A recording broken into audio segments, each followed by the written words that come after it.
A whisper in the dark changed everything. One night and you will have it all. She runs from a past he knows better than she does. But the greatest revelation is locked in a room no one enters. If you enjoy stories of love and romance, watch until the end, subscribe to this channel, and leave a comment saying where you are listening from. In the hills of Oak Ridge, where the mist from the Blue Ridge Mountains dances between century-old mansions like ghosts of the colonial past, stood Blackwood Manor. It was an imposing 19th century construction with stone walls covered by wild ivy that seemed to want to swallow the entire structure. The townspeople whispered stories about that place, saying that time had stopped there, that the restless souls of past generations still wandered through the dark corridors. The property's owner was Vincent Blackwood, a 43-year-old magnate whose fortune was as mysterious as his personal life. Heir to one of the oldest families in Virginia, he controlled an empire that ranged from sugar mills in the countryside to real estate complexes in the Upper East Side of New York. But in the last 5 years, since the disappearance of his wife Eleanor, Vincent had become a recluse. He was rarely seen at business meetings, preferring to conduct everything through intermediaries, and when he did appear in public, his presence chilled the atmosphere like a cold mountain breeze. Eleanor Baker Blackwood had vanished on a stormy night, leaving behind only an enigmatic note and the unbridled speculation of New York high society. Some said she had gone mad from the isolation of the mansion and thrown herself from the cliff that overlooked the valley. Others whispered that Vincent, known for his controlling and possessive temperament, kept her locked in some secret room on the property. There were those who believed she had simply fled to start a new life, away from that suffocating marriage. What no one knew was the truth, and Vincent had never deigned to clarify the rumors. At the Home and Comfort Agency in downtown Oak Ridge, the employees avoided talking about Blackwood Manor. When Vincent's name appeared on the client list, there was always an excuse not to accept the job. The house had a sinister reputation among the region's domestic workers. They said employees never lasted more than a week, that strange things happened during the early hours, that the house seemed alive, watching every movement of those who dared to inhabit it. That was how Sarah Anderson, 29, ended up being assigned to the job. She had arrived in Oak Ridge only 2 months earlier, fleeing from a past that corroded her from within like acid. Originally from Newark, New Jersey, Sarah carried on her shoulders the weight of a tragedy that had destroyed her family when she was just 17. A fire had devastated her house one summer dawn, taking her 12-year-old younger sister Lily with it. Sarah had managed to escape, but the guilt of not being able to save her sister had followed her like a shadow for more than a decade. Since then, she had lived as an emotional nomad, moving from city to city, accepting temporary jobs, always trying to escape the ghosts that insisted on following her. She didn't maintain lasting relationships, didn't allow herself to form bonds. Pain was her only constant companion, and she had learned to live with it like someone learning to breathe underwater. When Mrs. Carmen, the agency's owner, offered her the job at Blackwood Manor, Sarah didn't hesitate. She needed the money, and the rumors about the house didn't intimidate her. After all, what ghosts could be worse than those that already inhabited her own soul? On Monday morning, she took the bus that climbed the mountain, snaking up the winding road until it reached the wrought iron gate of the property. The driver looked at her with an expression of pity, before quickly accelerating, as if wanting to get away from that place as fast as possible. Sarah was left alone in front of the imposing gate, with her small suitcase and the determination of someone who had nothing more to lose. The gate creaked when she pushed it, a sharp sound that echoed through the property like a lament. The cobblestone path led to the main entrance of the mansion, flanked by century-old jacaranda trees, whose branches formed a natural arch over the path. The garden, once majestic, now grew wild, with rose bushes spreading uncontrollably and a marble fountain covered with moss. The house itself was a perfect example of colonial American architecture, with its neoclassical columns, ornate iron balconies, and tall windows protected by heavy velvet curtains. But there was something disturbing about its grandeur. It was as if the very structure held secrets, as if each stone had witnessed things that should not be revealed. Sarah climbed the steps of the main entrance and rang the bell. The deep sound echoed through the interior of the house, followed by a silence so profound that she could almost hear it. When the door finally opened, she found herself facing a tall man with dark hair slightly graying at the temples and eyes the color of black coffee. Vincent Blackwood observed her for a few seconds that seemed eternal, his eyes scanning every detail of her face with an intensity that sent a shiver down Sarah's spine. He didn't say anything initially, just stepped aside for her to enter. The main hall was impressive, with its Carrara marble floor, crystal chandeliers that reflected light like suspended tears, and a curved staircase that disappeared into the gloom of the upper floor. But there was something oppressive in the air, a sensation that the house breathed and observed every movement of its inhabitants. It was there that Sarah would spend the next few months of her life, not knowing that she was about to enter a plot that had been woven decades before her birth, and that her arrival at that house was not a coincidence, but the fulfillment of a destiny she did not yet understand. Vincent finally broke the silence that had settled between them in the hall. His voice was deep, carrying a refined Virginia accent that denoted privileged education, but there was a coldness in it that reminded one of the icy wind that descended from the mountains during winter dawns. "You must be Sarah Anderson," he said, without extending his hand or showing any gesture of courtesy. "Mrs. Carmen warned me she would send someone. I hope you're more persistent than the previous ones." Sarah kept her eyes fixed on the marble floor, observing the intricate designs that formed a perfect mandala in the center of the hall. There was something hypnotic about those patterns, as if they wanted to tell a story she didn't yet know how to decipher. She didn't immediately respond to the comment about the previous employees, but a morbid curiosity began to awaken in her chest. "Yes, sir. I came to work," she responded simply, her voice echoing against the high walls of the room. Vincent walked around her slowly, like a predator studying its prey. Sarah could feel the weight of his gaze on her skin, a disturbing sensation that made her question whether she had made a mistake in accepting that job. But where else could she go? Her options had run out along with her savings, and the constant flight had taken its toll. "The rules are simple," he began, stopping in front of her. "You'll take care of cleaning the house, prepare meals, and keep everything in order. You must not enter my office without permission, nor the main bedroom on the second floor. The attic is permanently locked. Your room is in the annex at the back, next to the old guest house. Your days off are Sunday mornings." He paused, and Sarah finally dared to raise her eyes to meet his.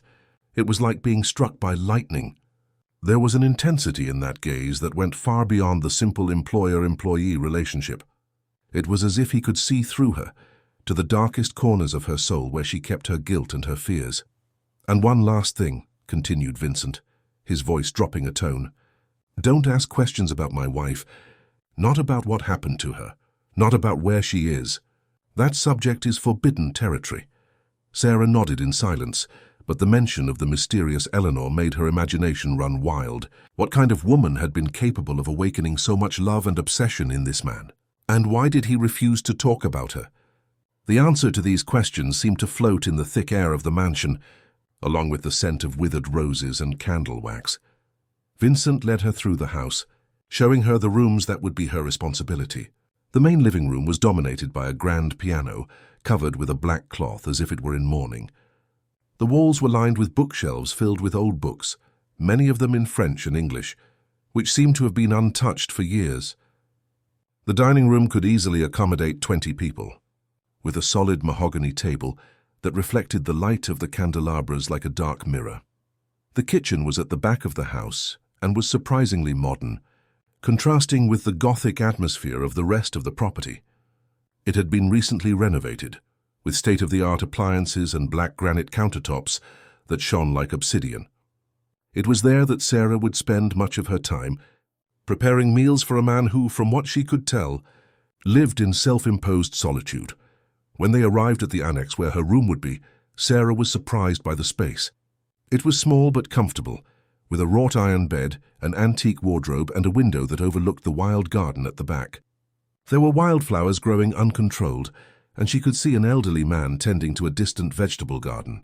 His movements were slow and careful, and she noticed that he wore dark glasses even in the shade of the trees. "That's Stanley," said Vincent, following her gaze. "He's been taking care of the gardens for more than 30 years. He's blind, but knows every inch of this property better than anyone. Don't be frightened if he appears suddenly around corners. He has a habit of showing up when we least expect it. There was something in the way Vincent spoke about the gardener that intrigued Sarah. It was as if Stanley were more than just a simple employee, perhaps a silent witness to the secrets of the Blackwood family. She made a mental note to try to talk to him when she had the opportunity. "You can start tomorrow," said Vincent, handing her an old bronze key. "I'll leave a list of tasks in the kitchen every morning. If you have any questions, you can look for me in the library. But only if it's really necessary." He walked away without saying goodbye, his footsteps echoing through the stone corridor until they were lost in the immensity of the house. Sarah was left alone in her room, looking out the window at the garden that seemed to have a life of its own. The shadows began to lengthen with the approach of nightfall, and she felt a chill run down her spine. There was something about that place that awakened her most primitive instincts, a sensation of danger that she couldn't identify. That first night she could hardly sleep. The house produced strange sounds during the early hours, creaking wood, footsteps on the upper floor, the sound of doors being opened and closed.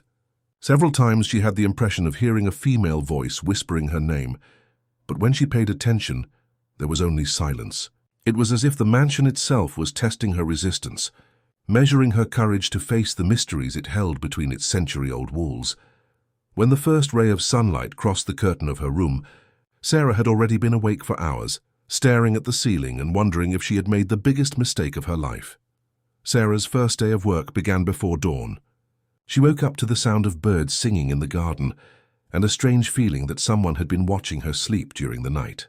The task list that Vincent had promised was on the kitchen counter, handwritten in an elegant and precise calligraphy. But along with the routine cleaning instructions, there was an observation that made her frown. Prepare coffee as if it were for 2 people, always. Sarah reread the instructions several times, trying to understand its meaning. Vincent was the only resident of the house. At least that's what she believed. Why then should she prepare coffee for 2 people? Was it just a habit he maintained from his married days? A way of denying Eleanor's absence? Or was there someone else in the mansion? She decided to follow the instructions to the letter. She prepared a strong coffee, the way East Coast people liked it, and set out 2 fine porcelain cups on the silver tray. When she brought the coffee to the dining room, she found Vincent already seated at the head of the table, reading a financial newspaper. He wore a dark silk robe over a white shirt, and his hair was still damp from the shower. There was something disturbingly intimate about that morning scene. "Good morning," said Sarah, placing the tray on the table. Vincent raised his eyes from the newspaper and observed the 2 cups for a moment that seemed eternal. An indecisive expression passed over his face, as if he were fighting against a painful memory. Then, without saying a word, he pushed one of the cups to the empty place on the other side of the table. "Sit down," he ordered, his voice softer than the day before. Sarah hesitated. She wasn't used to having coffee with her employers, and there was something in Vincent's posture that made her nervous. But he continued to look at her with that disturbing intensity, and she ended up sitting in the indicated chair. The mahogany table seemed to extend infinitely between them, creating a distance that was both physical and emotional. "Do you have family?" Vincent asked suddenly, folding the newspaper and setting it aside. The question caught Sarah off guard. She almost dropped the cup she was bringing to her lips, and for a moment felt the familiar tightness in her chest that always accompanied any mention of her past. "No," she answered simply, hoping he wouldn't insist on the subject. "Not even parents? Siblings?" "There's no one left," said Sarah, her voice coming out lower than she intended. It was technically true. Her parents had died in a car accident 2 years after the fire, destroyed by the loss of their youngest daughter and the guilt that everyone carried. She had been alone in the world for a long time. Vincent nodded, as if the answer confirmed something he already knew. "It's better that way," he muttered, more to himself than to her. "Families only bring pain." They finished their coffee in silence, but Sarah could feel his eyes on her constantly. It was an unsettling sensation, as if he were studying each of her reactions, memorizing every gesture. When she stood up to collect the cups, Vincent gently held her wrist. "From tomorrow on, have coffee with me every morning," he said. It wasn't a request. It was an order disguised as a suggestion. Sarah nodded and quickly moved away, but she could still feel the heat of his hand on her skin long after. There was something in the way Vincent touched her that awakened contradictory sensations in her body. It was at once protective and threatening, gentle and possessive. The rest of the morning passed at a quiet pace. Sarah cleaned the living room, organized the library, and vacuumed the Persian rugs that covered the floor of the main rooms. The house was even larger than she had imagined, with corridors that seemed to extend infinitely and rooms that remained locked. Some doors had keys, others just old locks that seemed not to have been opened for years. It was during the cleaning of the library that she found the first clue about Eleanor. Among the French literature books, there was a volume of Baudelaire's poetry with several marked pages. In the margin of one of the poems, someone had written in a feminine hand, "He loves me so much that he keeps me prisoner of his love." The ink was faded, as if the annotation had been made a long time ago. Sarah quickly closed the book and put it back on the shelf. But the words continued to echo in her mind. What kind of relationship had Vincent and Eleanor had? Was it possible to love someone so much as to transform that love into a prison? In the afternoon, while she was preparing lunch, she heard footsteps on the upper floor. It was a rhythmic sound, as if someone was walking back and forth down the main corridor. But when she went up to investigate, she found no one. The rooms were empty and silent, and Vincent was in his office on the ground floor, locked in for hours. It was then that she saw Stanley in the garden and decided to take the opportunity to talk to him. The gardener was pruning a wild rose bush with impressive precision for someone who couldn't see.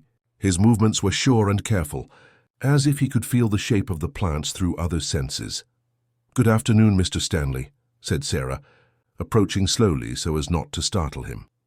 The elderly man stopped what he was doing and turned in the direction of her voice. His eyes were covered by dark glasses, but there was something in his posture that suggested a keen perception of the world around him. "You're the new girl," he said, not as a question but as an observation. "Mrs. Carmen told me someone would come." "Yes, I'm Sarah. I started today." Stanley nodded slowly and returned to the rosebush. "I hope you stay longer than the others," he murmured, his experienced hands finding the branches that needed to be cut. "The house needs a feminine presence. It gets very heavy without it. The other girls, why did they leave?" The gardener stopped again and tilted his head, as if he were hearing something she couldn't perceive. "This house has its own memory," he said finally. "It remembers those who have lived here, and sometimes it confuses past with present." The girls would get scared by the sounds in the early hours, by doors that opened by themselves, by the sensation of being watched. A chill ran down Sarah's spine. And Mrs. Eleanor, what really happened to her? Stanley was very quiet for a long moment. When he finally spoke, his voice was laden with an old sadness. "Mrs. Eleanor was a tormented soul. She came here full of life, but the solitude and other things consumed her little by little. In the end, she could no longer distinguish between reality and the ghosts that inhabited her mind." "Did she die?" "She left on a stormy night. She was never seen again. But sometimes, when the wind blows strongly from the mountains, I can still smell her perfume in the air. It's as if a part of her had stayed forever in this house." Sarah felt a knot form in her throat. There was something in Eleanor's story that resonated with her own pain, with her own experience of carrying ghosts from the past. Could the mansion really have the power to amplify the wounds of the soul? When she returned inside the house, Vincent was standing in the kitchen doorway, watching her with an expression she couldn't decipher. There was something different in his eyes, an intensity that wasn't there during morning coffee. "I hope Stanley hasn't filled your head with ghost stories," he said, but his voice had a warning tone. "He just told me a little about the property," replied Sarah, trying to keep her voice firm. Vincent approached her slowly, and again she felt that disturbing sensation of being hunted. When he spoke, his voice was just a whisper. "Be careful with the stories you choose to believe. Sarah, the truth is not always what it seems." The following days established a strange routine in Blackwood Manor. Every morning, Sarah prepared coffee for 2 people and sat at the dining table with Vincent. He always arrived punctually at 7 o'clock, impeccably dressed even inside the house, as if he were preparing for a business meeting. But instead of discussing work, he asked questions about her. Questions that seemed innocent on the surface, but that Sarah perceived as attempts to map her soul. "Do you dream?" he asked one Thursday morning, as he stirred the sugar in his coffee with precise movements. The question caught her off guard. "Everyone dreams," she answered, trying to maintain a casual tone. "But do you remember your dreams?"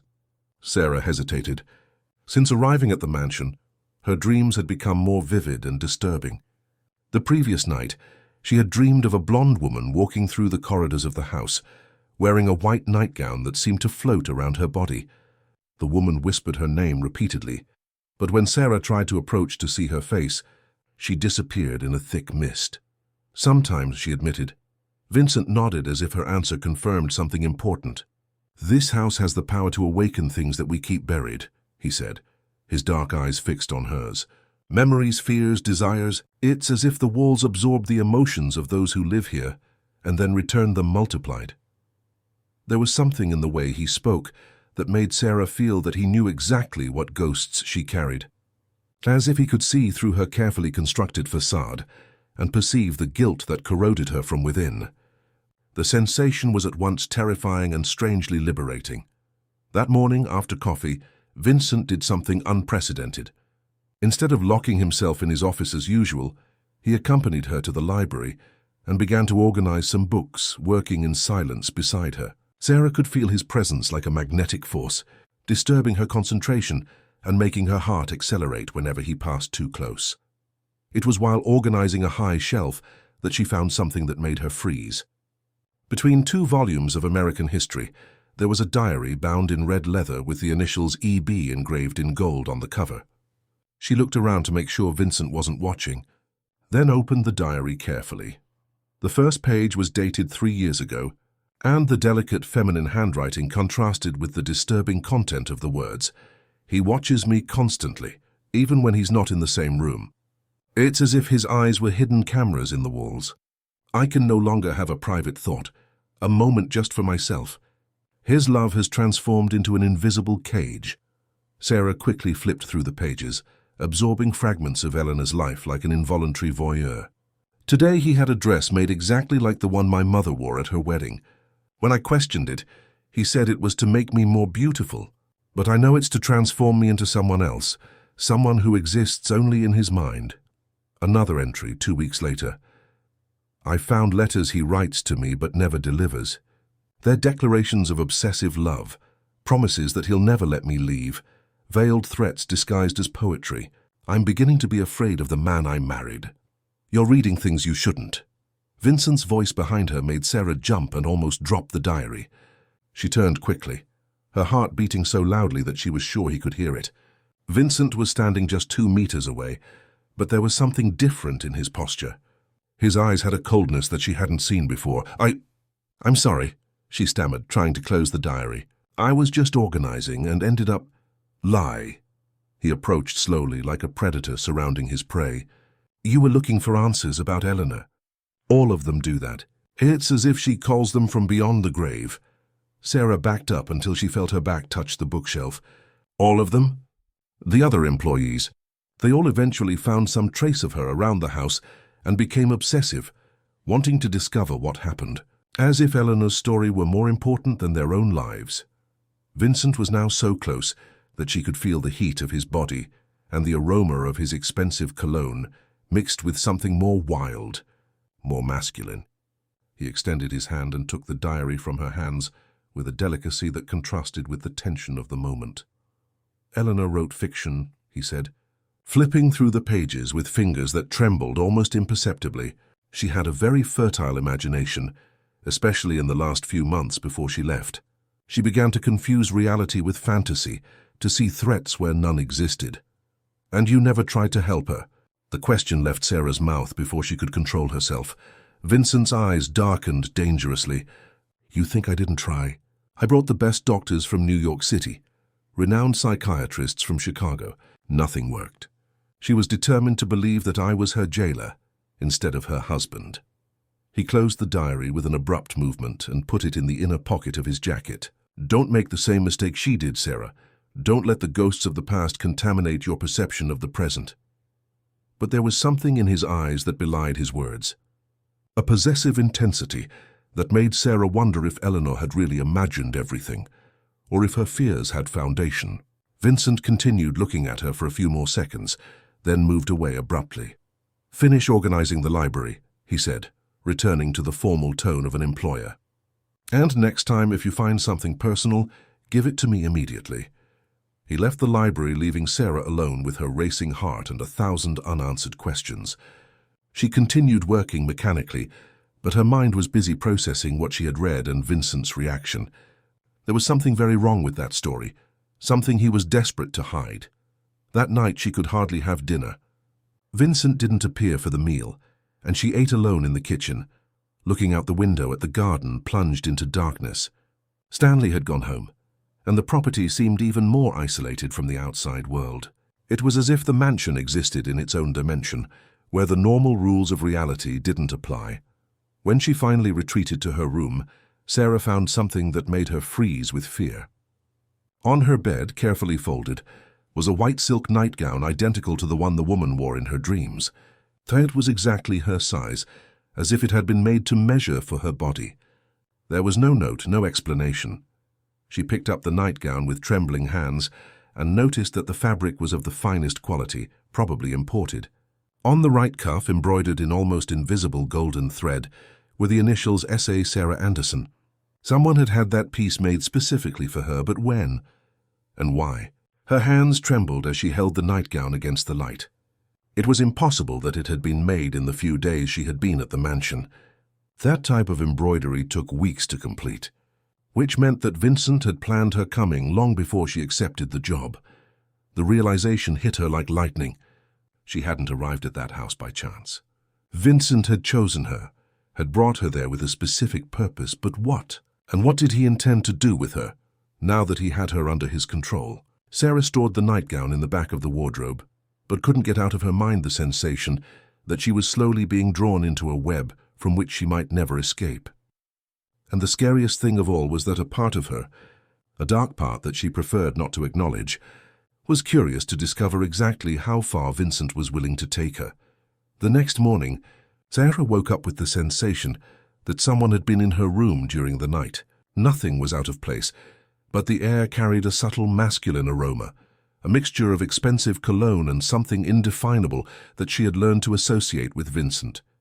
The possibility that he had entered her room while she slept should have terrified her, but instead it awakened in her a confusing mixture of fear and excitement that left her disturbed with herself. Breakfast proceeded in tense silence. Vincent seemed more somber than usual, his eyes avoiding hers as he distractedly leafed through a newspaper. He clearly wasn't reading. Sarah noticed that he wore a navy blue shirt that accentuated the color of his eyes, and caught herself imagining what it would be like to touch the tanned skin of his neck, just above the collar of his shirt. The thought frightened her by its unexpected intensity. "Today you're going to clean the attic," he said suddenly, without raising his eyes from the newspaper. Sarah almost choked on her coffee. "But you said the attic was permanently locked." "I changed my mind." Vincent finally looked at her, and there was something different in his expression, a cold determination that made her stomach contract. "The key is on the kitchen table. I want you to organize everything up there and make a list of what you find." He stood up abruptly, leaving the folded newspaper on the table. Before leaving, he stopped beside her chair and leaned over to whisper in her ear, "Be careful with what you'll discover up there. Sarah, some truths can be more disturbing than lies." His warm breath against her skin sent a shiver down her entire spine. When he moved away, she needed a few seconds to regain her composure. There was something about Vincent's proximity that disordered her thoughts and awakened sensations that she had buried years ago, along with her ability to trust someone. The attic key was old and ornate, clearly forged at the same time as the construction of the mansion. Sarah held it for a few minutes, hesitating. Part of her wanted to ignore the order and continue with her routine tasks, but a morbid curiosity impelled her upward, to the secrets that Vincent had decided to reveal. The staircase to the attic creaked with each step, as if protesting against her presence. The air up there was thick and heavy with dust, with an aroma of mold mixed with something floral and sweet that reminded her of old feminine perfume. A single window at the end of the space allowed rays of sun filtered through the dirt to create geometric patterns on the wooden floor. The attic was full of furniture covered with white sheets, like ghosts frozen in time. Old trunks were stacked in the corners, and there were shelves filled with books and personal objects. But what most caught Sarah's attention was a specific area in the center of the space, where someone had created a kind of altar or sanctuary. There were photographs scattered on the floor in a perfect circle, all showing the same blonde woman with light eyes at different moments of her life. Eleanor. But when Sarah approached to examine the photos more closely, her blood froze. Among the images of Eleanor, there were photographs of her. Photos of her working at previous jobs, walking the streets of Newark, entering and leaving her old house. Some dated back years. In the center of the circle of photographs, there was a thick dossier with her name written on the cover. With trembling hands, Sarah opened it and found a complete investigation into her life. Birth certificates, school records, employment records, and more disturbing still, a detailed report on the fire that killed her sister. There were even photographs of the destroyed house and copies of the statements she had given to the police at the time. But the most shocking discovery was on the last page of the dossier, a birth certificate she had never seen before. Her name was there, but her mother's name was listed as Maria Anderson Santos, and the father's field brought information that made her legs weak. Arthur Blackwood. Arthur Blackwood. Vincent's father. Sarah let herself fall to the wooden floor, the dossier slipping from her hands. The pieces of the puzzle began to fit together in a terrifying way. She wasn't just a random employee. She was Vincent's half-sister, and he had known this for a long time. Discovered the truth? His voice behind her made Sarah turn abruptly. Vincent was standing at the top of the stairs, watching her with an expression that mixed satisfaction and something darker. He approached slowly, his footsteps echoing in the thick silence of the attic. "How long have you known?" she asked, her voice coming out as a hoarse whisper. "Forever." Vincent knelt beside her, picking up the dossier and flipping through it, with a familiarity that revealed he had studied each page hundreds of times. "My father told me about you before he died, about the affair he had with your mother, about the daughter born from that relationship. I looked for you 3 years ago." 3 years? The same time Eleanor had disappeared. "Eleanor discovered about you first. She found the records that my father kept hidden and became obsessed with the idea that I was replacing her with another woman. She began to have jealous fits over someone she didn't even know." Vincent picked up one of Sarah's photographs and held it against the light that came from the window. "She said I spoke your name during sleep, that I looked at your photos when she thought I wasn't watching. And she was right. I had fallen in love with a woman I had never met." The confession hit Sarah like a punch to the stomach. "You're sick," she murmured, trying to move away from him. "Perhaps." Vincent held her by the wrists, preventing her from standing up. "But you can't deny that you feel something too. I see it in your eyes, in the way you breathe when I'm near. You recognize something in me, don't you? Something familiar." Sarah wanted to deny it, wanted to scream that he was delusional. But there was a terrible truth in his words. From the first moment she saw him, she had felt an inexplicable connection, as if she knew him from some deep place in her memory. Now she understood why. They shared the same blood, the same dark genetic heritage. "Eleanor realized before I did," continued Vincent, his voice lowering until it became almost hypnotic. "She saw the similarities between us, the way we looked at each other without even knowing each other. That's why she left. Not because I was imprisoning her, but because she knew my heart already belonged to someone else." "This is madness," protested Sarah, but her voice lacked conviction. "It's destiny." Vincent released her wrists and caressed her face with a delicacy that contrasted with the intensity of his eyes. "You've come home, Sarah. This was always your home. Arthur Blackwood was your father as much as mine. This property is your inheritance too." He leaned closer, and Sarah could feel the heat of his breath against her lips. "Say that you feel it too. Say that it's not just coincidence that you ended up here." For a moment, Sarah almost gave in. There was something seductive about the idea of belonging somewhere, of having a family, even if it was a disturbed and dysfunctional family. But then she remembered Eleanor's words in the diary, the unhealthy obsession that had destroyed Vincent's previous marriage. "You don't love me," she said, pushing his face away. You're obsessed with me in the same way you were with Eleanor. This isn't love, it's possession. Vincent's eyes darkened dangerously. Eleanor was weak. She couldn't bear the intensity of what I felt for her. But you're different. You carry the same darkness that I do. You understand what it's like to live with ghosts. He touched her face again, this time more firmly. You can run away like she did, or you can accept what we are together. But don't fool yourself into thinking you'll be able to forget me. I'll always be in your mind just as you are in mine. Sarah stood up abruptly, scattering the photographs across the floor. I need time to process all this. Time is all we have, replied Vincent, also standing up. But don't take too long to decide, Sarah. The mansion has already accepted you as part of it. You can feel it, can't you? The way the walls whisper your name during the night, how the corridors seem to rearrange themselves to guide you where you need to go. He was right, and that scared her more than any direct threat. The mansion really did seem alive, and she could feel that she was being shaped by forces that she didn't completely understand. The question was whether she would still have enough willpower to resist when the time came to make her final choice. Sarah descended the attic stairs with weak legs, her heart hammering against her chest as if it wanted to escape from her body. The revelation that Vincent was her half-brother had turned her world upside down. But what disturbed her more was the realization that this didn't diminish the attraction she felt for him. On the contrary, it seemed to intensify it in a way that made her question her own sanity. She locked herself in the bathroom and vomited violently, as if she could expel from her body the confusion of feelings that dominated her. Then she sat on the cold tiled floor, hugging her knees and trying to process what she had discovered. Vincent had been watching her for years, collecting information about her life like an obsessive stalker. But worse than that was the growing certainty that he was right about one thing. She really did feel something for him, something that transcended logic and morality. When she finally left the bathroom, she found Stanley waiting for her in the corridor.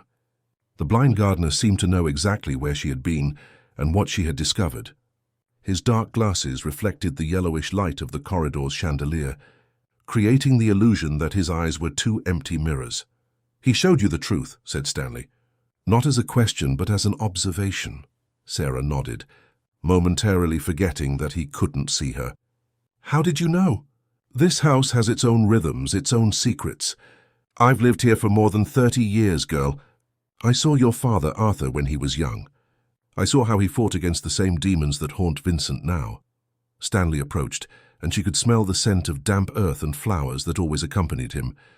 The men of the Blackwood family love destructively. It's as if they don't know how to love without completely possessing. And the women, what happens to them? Some flee like Eleanor. Others allow themselves to be consumed. Your mother, Maria, was different. She managed to leave before it was too late. The mention of her mother made Sarah remember fragments of conversations she had heard as a child. Her mother sometimes spoke about a great love of her youth, someone who had deeply hurt her. Now she understood that man was Arthur Blackwood, the father she had never known. My mother never told me about him, murmured Sarah. She was protecting you. She knew that if Arthur discovered where you were, he would try to bring you back. The men of this family don't accept being abandoned. Stanley touched her arm gently. But Vincent isn't exactly like his father. There's in him a capacity for change that Arthur never had. The question is whether you'll have the courage to explore it. He's my half-brother, said Sarah, her voice laden with despair. Isn't that wrong? What's wrong is the obsession, not the shared blood. You met as strangers. You were attracted to each other as man and woman. The kinship is just a cruel coincidence of fate. Stanley paused, tilting his head as if he were listening to something. Besides, there are things about your origin that even Vincent doesn't know. Before Sarah could ask what he meant, Stanley moved away silently, leaving her alone with her doubts. She spent the rest of the day in a fog of confusion, performing her tasks mechanically, while her mind processed everything she had discovered. Vincent didn't appear for lunch or dinner, but she could feel his presence watching her from somewhere in the house. At night, as she prepared for bed, she found a letter that had been slipped under her door. The paper was thick and expensive, and Vincent's elegant handwriting covered the entire page.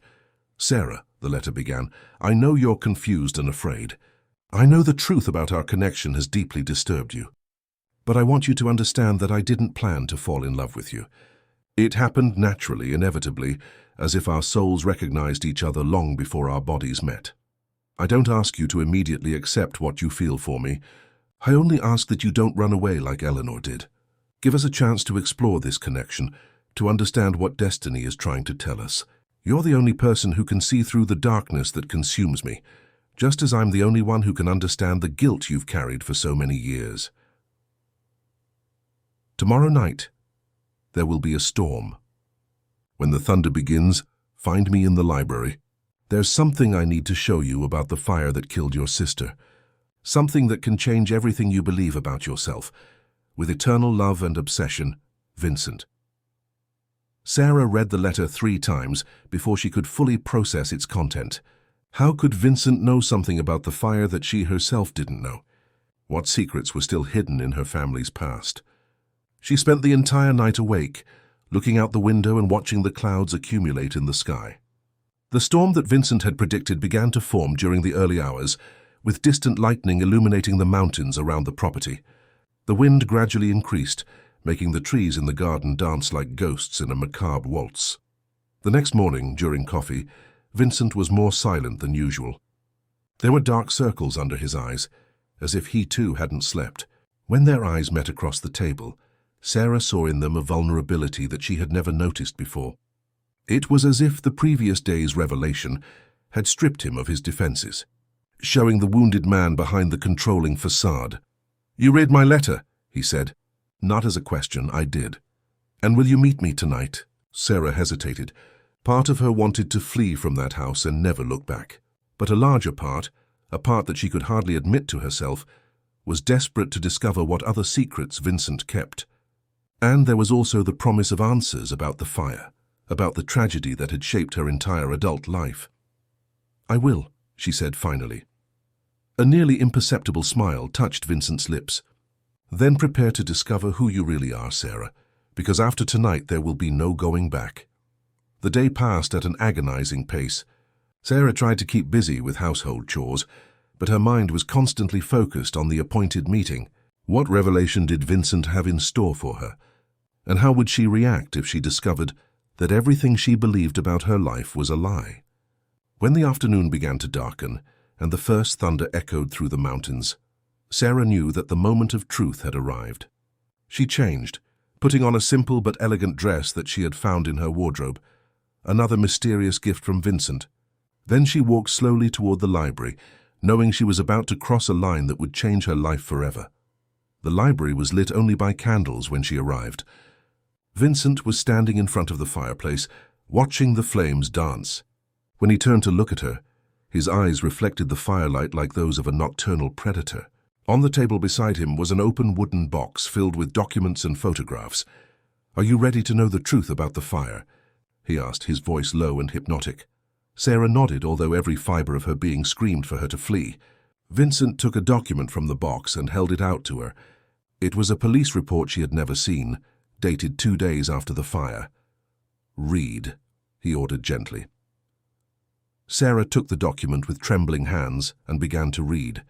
As she absorbed the content, her vision became blurry and her legs weak. The report concluded that the fire had been caused by an electrical failure, not by any action of hers. More than that, it revealed that she wasn't even at home when the fire started. She had spent the night at a friend's house and only returned when the flames had already consumed half of the structure.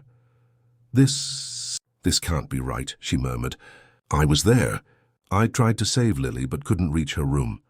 "That's the memory your mind created to deal with the guilt of being absent when your family needed you most," explained Vincent, approaching her. "The truth is that you couldn't have saved your sister because you weren't even there when it happened."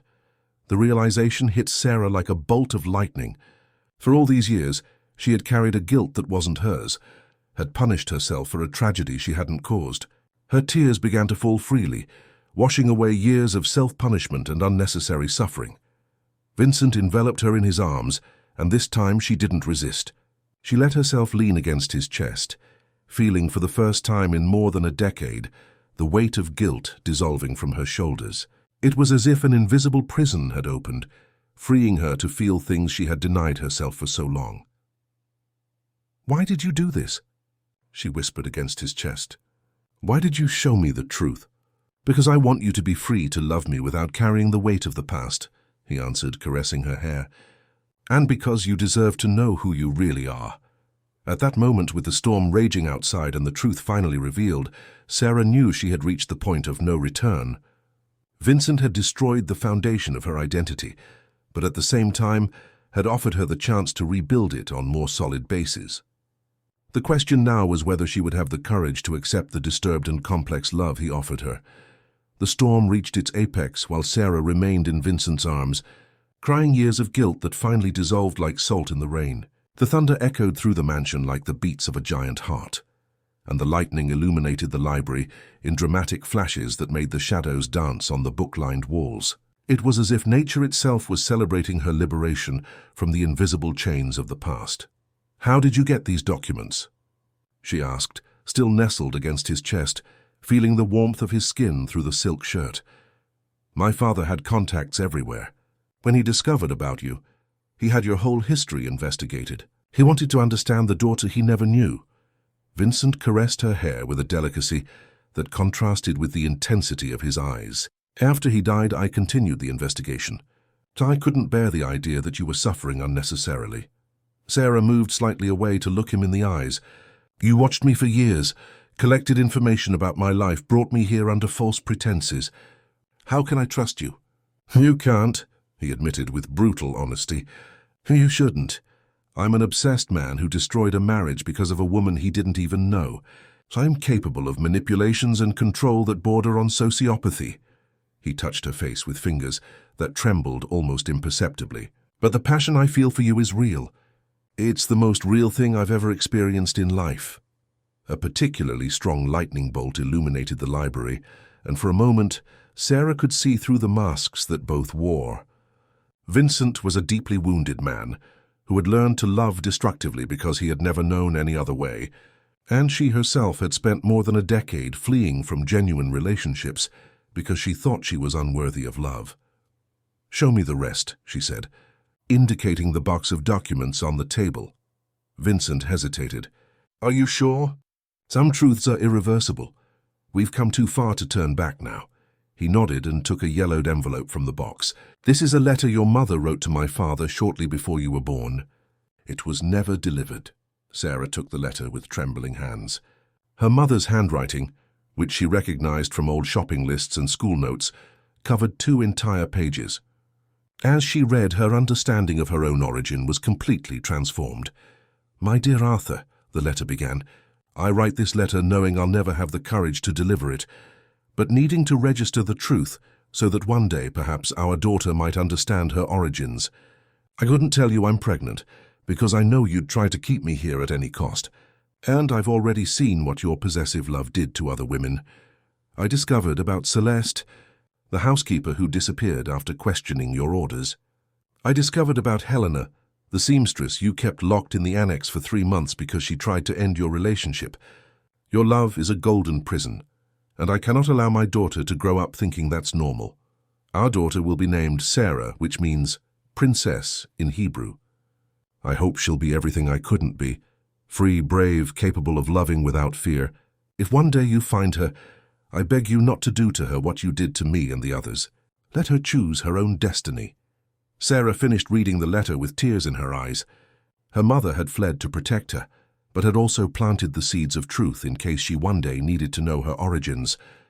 And now, decades later, that truth was being revealed exactly in the house from which her mother had fled. There were other women, she said, looking at Vincent. Your father was a monster, Vincent completed.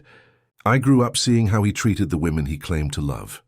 I swore I'd never be like him, but... He paused, running his hands through his hair. When Eleanor began to question my behavior, when she said I was becoming as controlling as my father, I vehemently denied it. But she was right. A particularly strong thunderclap made the library windows shake. Vincent approached one of them and observed the rain punishing the garden outside. Eleanor didn't flee because she was afraid of me. She fled because she was afraid of what I could become, and because she realized my heart already belonged to someone else. To me, whispered Sarah. To you. I dreamed of you before I even knew you existed. I would wake up in the middle of the night with the sensation that a part of me was lost somewhere in the world. He turned to look at her, and his eyes reflected a vulnerability she had never seen before. When I finally found you, when I began to observe you from afar, I understood why I felt incomplete. You carried the same darkness that I did, but unlike me, you fought against it instead of embracing it. Sarah approached him slowly.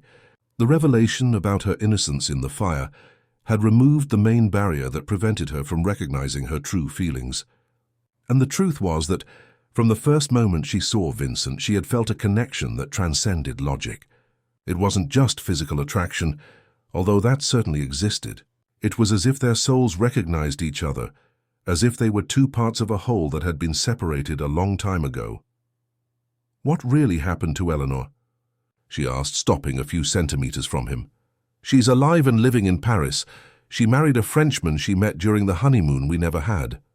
Vincent touched her face, his fingers tracing the line of her jaw. "I freed her because I realized that keeping her here would destroy the two people who mattered most to me.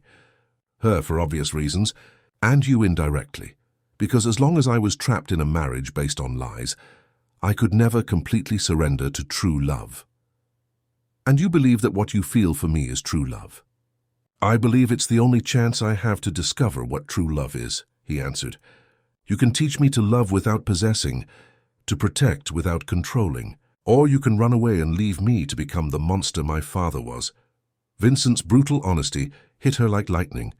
He was offering her an impossible choice: save herself by fleeing or try to save them both by staying. But there was a third option, one that she was only now beginning to glimpse. "What if I stay, but with conditions?" she said, placing her hands on his chest and feeling his racing heart.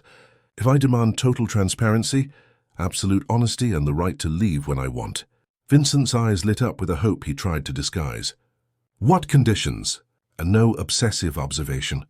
No controlling where I go or who I talk to. No gifts I didn't ask for or surprises that make me feel watched.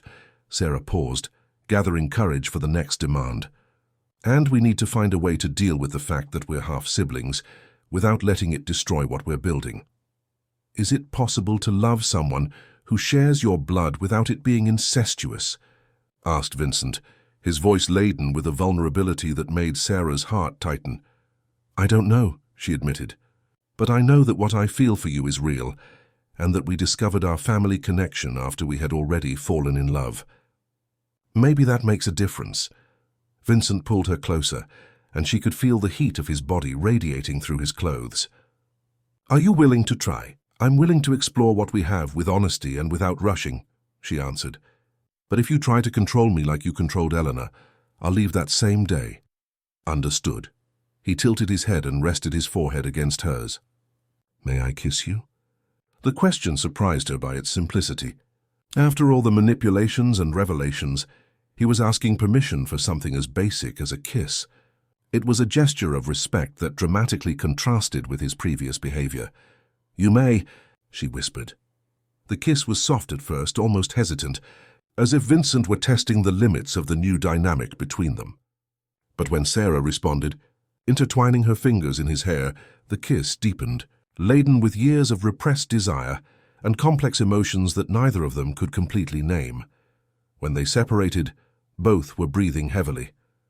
The storm outside was beginning to calm down, but inside the library, a new storm was just beginning.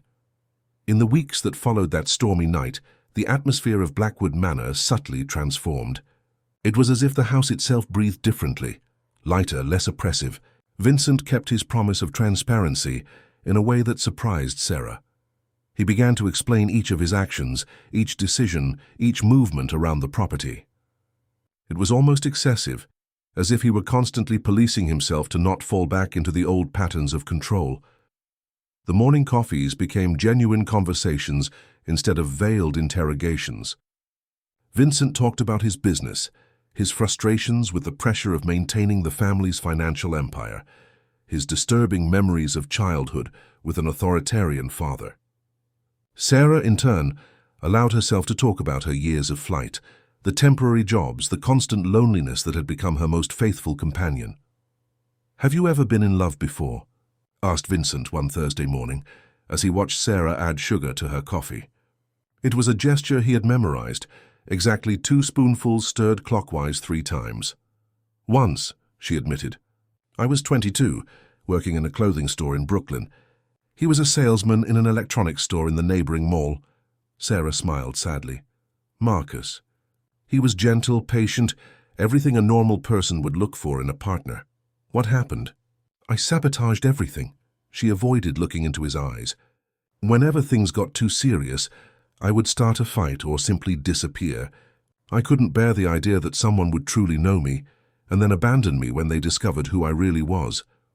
Vincent extended his hand across the table and touched hers gently. And who were you really? A murderer, she said, the word coming out as a bitter whisper.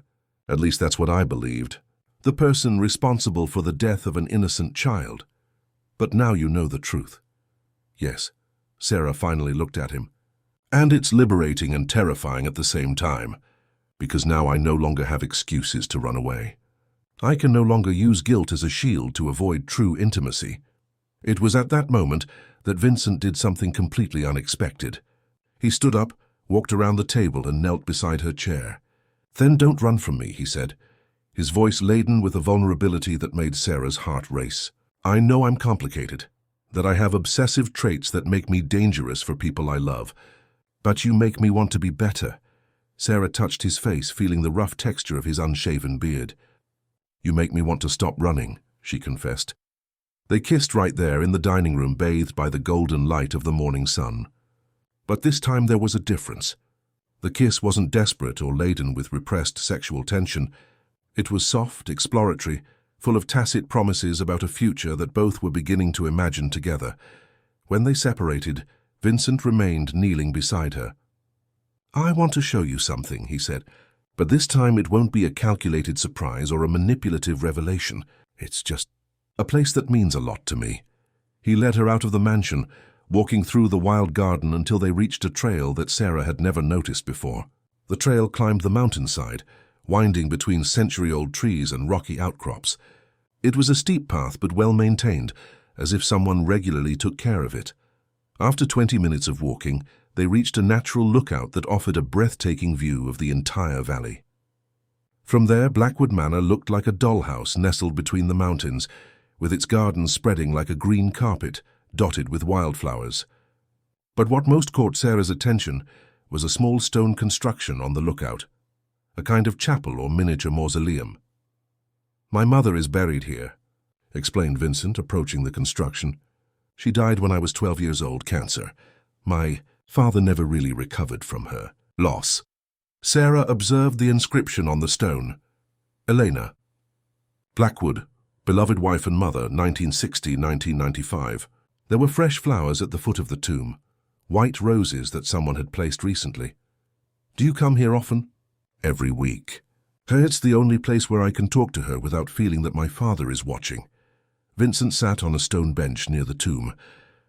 He became obsessed with preserving her memory in a way that bordered on the unhealthy. He transformed their bedroom into a sanctuary, kept her clothes in the wardrobe, even hired an actress to represent her at formal dinners.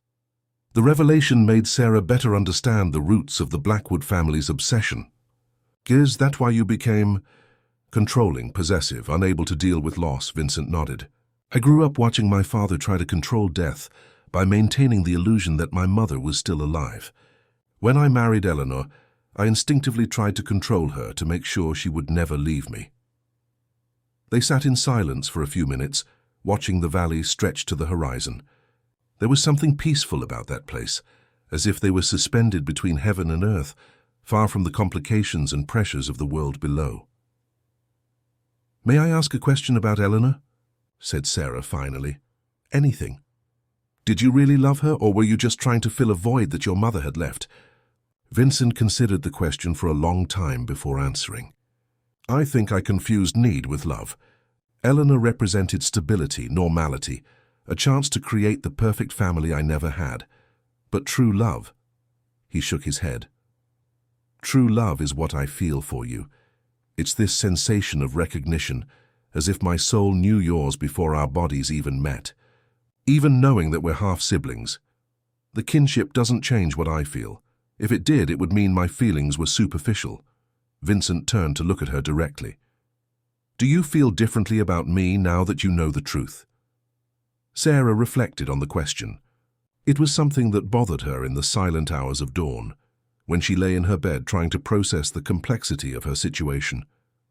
Sometimes, she admitted, sometimes I wake up, and the first thing I think is that this is wrong, that it's unnatural. But then I see you, and all I feel is recognition, as if you were my home. Maybe that's exactly it, said Vincent. Maybe the universe conspired to bring us together not despite our kinship, but because of it. Maybe we needed to share the same blood to completely understand each other's darkness.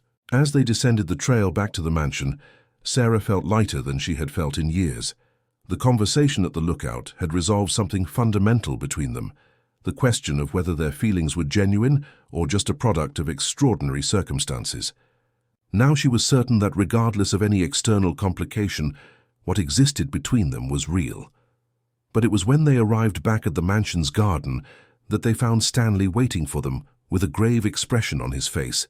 The blind gardener held an envelope in his hands, and there was something in his posture that indicated bad news. "What is it, Stanley?" asked Vincent, immediately alert. "A letter arrived today," said the gardener, extending the envelope. "From the lawyer of the Baker family. They know that Sarah is here." Vincent took the letter and opened it quickly. As he read, his expression progressively darkened. When he finished, his hands were clenched in fists. "What does it say?" asked Sarah, a sensation of terror beginning to form in her stomach. "Eleanor's family is questioning the legitimacy of our divorce," explained Vincent, his voice tense. "They discovered about you and are alleging that I committed emotional adultery, which would invalidate the separation agreement. They want half of the Blackwood family's assets." "But that's impossible," protested Sarah. "We didn't even know each other when you were still married." "They have photographs," said Vincent, showing some images that accompanied the letter. "Of me watching you from a distance, of the dossier I kept about your life. For a court, this might seem like evidence of an extramarital affair." Sarah felt as if the ground were crumbling beneath her feet. Just when she had found some stability, when she was beginning to believe she could have a future with Vincent, the past was coming back to haunt them. "What does this mean for us?" she asked, though she was already afraid of the answer. "It means we'll have to fight," replied Vincent, taking her hand with a fierce determination, "and it means our story is still far from over." The following days were an emotional roller coaster, and revelations that tested the limits of the newly established relationship between Sarah and Vincent. The Blackwood family lawyer, Dr. Edward Sampson, arrived in Oak Ridge on Monday morning with a folder full of documents and a grave expression that didn't bode well. "The situation is more complicated than we imagined," he explained during a tense meeting in the mansion's library. "The Bakers aren't just questioning the divorce. They discovered that Sarah is your half-sister and are alleging that the entire relationship is an elaborate fraud to hide assets from the family." Sarah felt her stomach turn. "What do you mean? A fraud?" "They allege that Vincent orchestrated the whole situation, brought you here, invented a love story to justify a transfer of assets between siblings that would be exempt from taxes." Dr. Sampson adjusted his glasses and consulted his documents.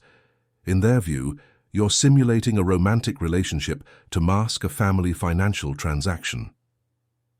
"That's ridiculous," protested Vincent, but Sarah could see the genuine concern in his eyes. "I didn't even know Sarah existed until my father told me about her before he died." "But they have evidence that you were watching her for years," replied the lawyer. "The photographs, the investigation reports, the complete dossier on her life. For a judge, it may look like long-term planning." Sarah stood up abruptly from the chair where she was sitting. The room seemed to be spinning around her, and she needed fresh air. "You're talking about me as if I were a piece in a chess game," she said, her voice trembling with anger. "As if my feelings, my choices, my autonomy meant nothing." Vincent approached her, but Sarah backed away. "Don't touch me right now," she said. "I need to think." She left the library and walked through the garden, trying to organize her thoughts. Was it possible that everything was just an elaborate manipulation by Vincent? That he had planned each moment of their meeting, each revelation, each kiss. The doubt she had kept buried began to sprout like a poisonous weed in her heart. Was when she was sitting on the stone bench near the fountain that Stanley approached. The blind gardener seemed to know exactly where she was and what her emotional state was. "You're doubting him," said Stanley, not as a question. "Wouldn't you?" replied Sarah. "Everything seems too much of a coincidence. He finds me exactly when I most need money, brings me to the family house, reveals secrets that change my entire life. How can I be sure anything was genuine?" Stanley sat beside her on the bench. "May I tell a story that might change your perspective?" Sarah nodded, though she knew he couldn't see her. "I met Vincent when he was only 5 years old. He was a strange child, very observant, but also deeply lonely. He used to hide behind the garden trees and watch me working." Stanley paused, as if he were reliving old memories. "One day I asked why he didn't play with other children. Do you know what he replied?" "What?" "He said he was looking for someone. When I asked who, he said, 'I don't know yet, but I'll recognize them when I find them.'" Stanley smiled sadly. He was a 5-year-old child talking about soulmates, about destiny, about recognition. I thought it was just childish fantasy. And wasn't it? At 8 years old, he began to have recurring dreams about a dark-haired girl who was always sad. He would tell me these dreams in detail. The girl lived in a small house, had a younger sister, carried a sadness that was too big for her age. Stanley turned in her direction. "This was years before his father told him about your existence." Sarah felt a chill run down her spine. "Are you suggesting that?" "I'm saying that some connections transcend rational explanation. When Vincent discovered that you really existed, it wasn't a surprise to me. It was as if he had finally found the person he had been looking for since childhood." A contemplative silence settled between them. Sarah processed the implications of what Stanley had told her, trying to reconcile this information with her doubts. Was it possible that the connection between her and Vincent was really something predestined? "But what if the Bakers are right?" she asked. "What if all this really is an elaborate manipulation?" "Then you'll have to decide whether you prefer to believe in the cynical version of the story or the romantic version," replied Stanley. "But remember, you yourself said you recognized something in him from the first moment. Can that recognition be logically explained?" Before Sarah could respond, they heard footsteps approaching. Vincent appeared among the trees, carrying an envelope in his hands. His expression was more serious than she had ever seen. "You need to see this," he said, extending the envelope to her. "It just arrived by express mail." Sarah took the envelope and noticed it was addressed to her, but there was no return address. Inside there was a letter written in a feminine handwriting that she recognized immediately. It was from Eleanor. "Dear Sarah," the letter began, "I know you must be confused with this whole legal situation my family created. I want you to know this wasn't my idea, and that I'm as outraged as you are with this blackmail attempt. The truth is that my family never accepted my divorce. They always thought I should have fought harder for Vincent's assets, and when they discovered about you, they saw an opportunity to reverse the situation. But I can't let that happen. Vincent freed me when he realized his heart belonged to someone else. It was the greatest act of love anyone has ever done for me, to give me the freedom to find my own path. Now I'm happy in Paris, married to a man who loves me without wanting to possess me. What you have is real. I saw it in Vincent's eyes when he talked about you. It was a light I had never seen before, not even in the first days of our marriage. Don't let my family's greed destroy something so rare. I've attached documents that prove the process was filed against my will. I've also included a sworn statement confirming that Vincent was never unfaithful during our marriage, neither physically nor emotionally. I hope this resolves the legal issue. Be happy. You deserve it. With affection, Eleanor. Sarah finished reading the letter with tears in her eyes. It was as if a gigantic weight had been removed from her shoulders. Not only was the legal issue resolved, but also her last doubts about Vincent's sincerity. "She was always more generous than I deserved," said Vincent, his voice choked, "even after everything I put her. Through she's still protecting us. Sarah approached him and touched his face gently. Maybe it's time for you to forgive yourself, she said. Eleanor clearly already has. They kissed right there in the garden, bathed by the golden light of late afternoon. It was a kiss different from the previous ones. There were no more doubts or hesitations, only the certainty that they had found something extraordinary in each other. When they separated, Stanley had discreetly disappeared, leaving them alone. Vincent took Sarah's hands and looked directly into her eyes. "I want to ask a question," he said, "and I want you to be completely honest in your answer. Okay, can you imagine a life away from here? Away from me?" Sarah considered the question seriously. In the last few weeks, she had discovered parts of herself that she didn't know existed. She had found peace with her past, hope for the future, and a love that defied all social conventions. "No," she answered finally. "I can no longer imagine a life without you." "Then marry me." The proposal caught her completely off guard. "Vincent, I know it's complicated. I know we're half-siblings. I know our story began in a questionable way." He knelt before her, right there in the garden. "But I also know that you're the only person who has ever made me want to be better than I am. Marry me, Sarah. Let's face together any obstacle that the world puts in our path." Sarah looked at the man kneeling before her, the man who had revealed his darkest secrets, who had freed her from a guilt she had carried for years, who had shown her that it was possible to love and be loved completely. And she knew there was only one possible answer. "Yes," she said, her voice firm and full of certainty. "Yes, I'll marry you." When Vincent stood up to kiss her again, Sarah knew she had finally found her place in the world. It didn't matter what other people thought about their relationship. It didn't matter that they were half-siblings, or that their story had begun in an unconventional way. What mattered was that they had chosen each other, and that choice made them stronger than any force that tried to separate them. 6 months later, on a spring morning when the jacaranda trees on the property were in full bloom, Sarah woke up in the master suite of Blackwood Manor with the sensation that her life had completely transformed. The room that had previously belonged to Vincent and Eleanor had been renovated from scratch, with lighter colors and a decoration that reflected the personality of both.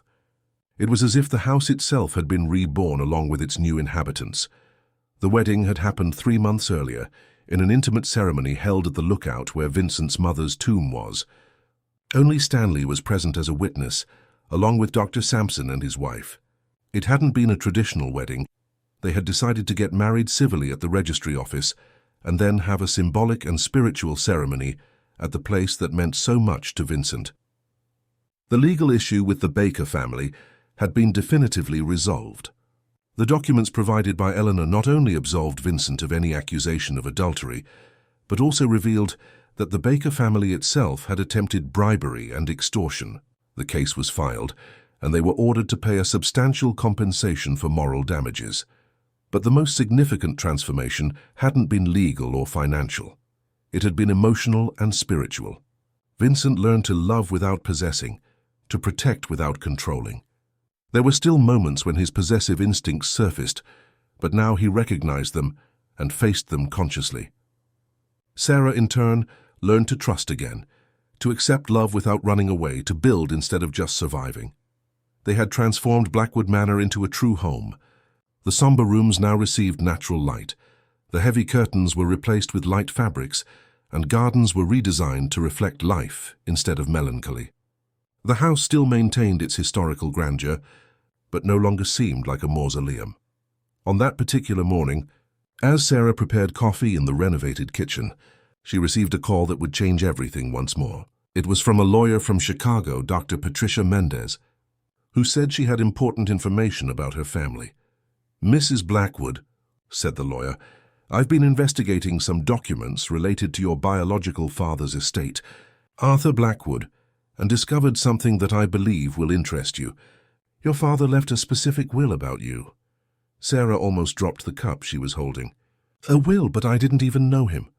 "Exactly why the will is so extraordinary. It seems he always knew of your existence and made specific provisions for you. He left a property in Aspen and a substantial amount of money, but with a very specific condition." "What condition?" "That you could only receive the inheritance if you proved that you found peace with your past and true love. Those are the exact words of the will." He designated Vincent as the sole judge of that condition. Sarah sat down slowly on a kitchen chair, processing the information. Even dead, Arthur Blackwood continued to orchestrate the lives of his children. But there was something different about this manipulation. It seemed to come from a place of genuine love, not of control. When Vincent came down for morning coffee and she told him about the call, he was equally surprised. "I didn't know anything about this will," he said. "My father never mentioned it. The lawyer said the will was sealed to be opened only after our union." Sarah hesitated on the word. "It's as if he knew we would end up together. Or as if he had orchestrated everything from the beginning," murmured Vincent, a shadow passing over his eyes. "No." Sarah touched his hand on the table. "Don't let that ruin what we've built. If your father really planned everything, he planned well. We're happy, aren't we?" Vincent smiled, the shadow dissipating. "We are. Incredibly happy." They decided to travel to Chicago the next day to resolve the inheritance matter. The property in Aspen was a charming country house, smaller than Blackwood Manor, but equally beautiful, perfect for romantic getaways or for hosting friends. The money, an amount that would ensure comfort for several generations, came accompanied by a final letter from Arthur. "My dear children," the letter said, "if you're reading this, it means you found each other and built something beautiful despite, or perhaps because of, the complications of fate. I cannot say I completely planned your meeting, but I admit I planted seeds to make it possible. Vincent, you carry my capacity to love intensely, but always feared it would become destructive as it was with me. Sarah can teach you that intensity doesn't have to mean possession. Sarah, you carry your mother's strength, but always fled from love for fear of being hurt. Vincent can show you that it's possible to be loved completely and still remain free. Together you can break the cycle of destructive loves that has haunted our family for generations. Use this inheritance to build something new, something based on mutual choice instead of obsessive need. And if one day you have children, teach them that true love liberates, doesn't imprison. With all my love and hopes for your future, Arthur Blackwood." Sarah finished reading the letter with tears in her eyes. It was strange how a man she had never known could know her so well, and stranger still was to realize that, in a tortuous way, he had been taking care of her his entire life. "He was right about one thing," said Vincent, embracing her from behind as she still held the letter. "You taught me that it's possible to love without possessing. And I hope I've taught you that it's possible to be loved without losing your freedom." "You did," she confirmed, relaxing against his chest. "And more than that, you taught me that I deserve to be loved." They returned to Oak Ridge that same night, but with a sensation that a cycle had been completed. They were no longer two wounded people trying to heal through each other's love. They were two whole people who had chosen to build a life together. At dinner, Sarah made an announcement that she had been keeping for weeks. "I have news," she said, barely able to contain the smile. "What news?" asked Vincent, immediately alert. "I'm pregnant." The silence that followed lasted only a few seconds, but to Sarah it seemed an eternity. Then Vincent stood up from his chair so abruptly that he almost knocked it over, went around the table and took her in his arms, spinning her in the air. "Seriously?" he asked, his eyes shining in a way she had never seen. "Seriously. 2 months. We're going to have a baby," he said, as if he were testing the words. "We're going to be a family. Are you happy?" she asked, suddenly insecure. "I'm ecstatic," he replied, kissing her deeply. "I'm terrified too, but mainly ecstatic." That night, lying in the bed they now shared every night, they talked about the future, about names for the baby, about what it would be like to raise it at Blackwood Manor, about what kind of parents they wanted to be. Vincent confessed his fears of repeating the patterns of his own father, and Sarah reassured him by reminding him how much he had changed. "Our child will grow up knowing that it's loved, but also free," she said, Vincent's hand resting on her still flat stomach. "It will learn that true love is a daily choice, not a possession. And it will grow up knowing that sometimes the best things in life come from the most unexpected places," added Vincent. "Like a love that was born from secrets and manipulations, but transformed into something pure and true." As she fell asleep in the arms of the man she loved, in the house that was now truly hers, carrying in her womb the promise of a new generation free from the ghosts of the past, Sarah knew that she had finally found her place in the world. There was no longer any need to run away. There was no longer any guilt to carry, there was no longer any fear of the future. For the first time in her adult life, she was completely at peace. And that peace, she knew, was just the beginning of a story that had barely begun to be written. In the silent dawn at Blackwood Manor, with the full moon illuminating the renovated gardens